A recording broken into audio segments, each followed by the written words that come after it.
Silikali ya kaunti ya Masaku kwisila muvia wa KEWI nivaniiwe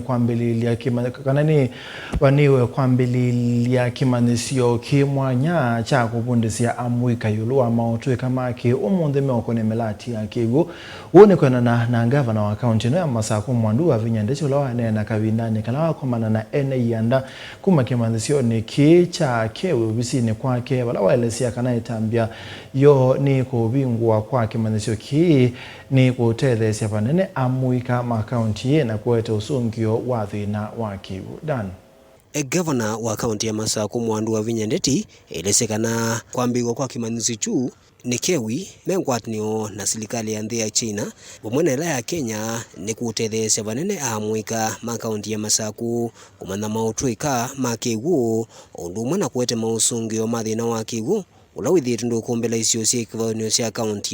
in Africa. So them coming to Machakos County is good for us. We have welcomed them with both hands. We are going to give them land.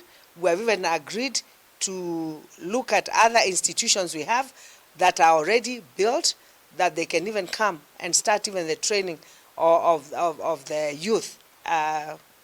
Quickly, that is a low-hanging fruit for them, so we welcome them in Machakos County, and we look forward to working with Kenya Water Institute. Here in Machakos County, we create a conducive environment, and we have made it very clear we are going to work very well in collaboration with the national government for the benefit of our people, and this is one of the benefits that we are going to get by having the Chinese and Kenya government coming to invest in Machakos County. For the youth, we really welcome the training from Kenya Water Institute on our youth.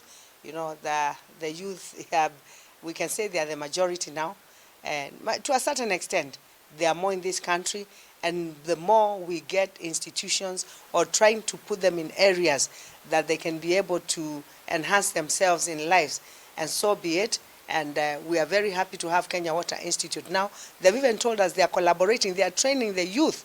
Yeah, they're saying they are already training the youth on some they are training the youth for specific labor markets and labor market skills. And we as Machakos, we are saying it is a good idea. It's not just about Machakos, Lower Eastern, Kenya, and we are also looking for East Africa and Africa also coming to train here. This is a game changer for not Kenya but Africa also. So welcome to Machakos County, and let us work together to ensure that we empower our young people.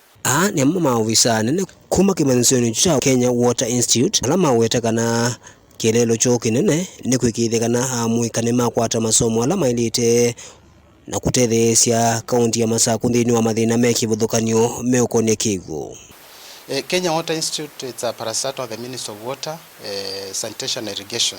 We are here today to forge a collaboration of starting a training center here on modern ways of water conservation, which is a sponsored program under the China government. And I can say we are ready to go now.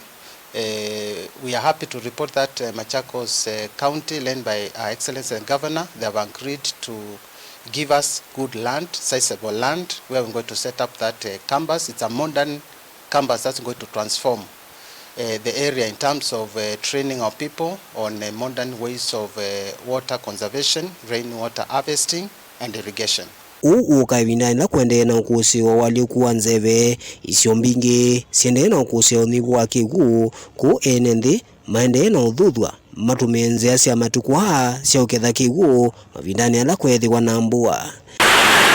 Daniel Mwongela, Mutongo TV, kumva kauntini ya Masaku.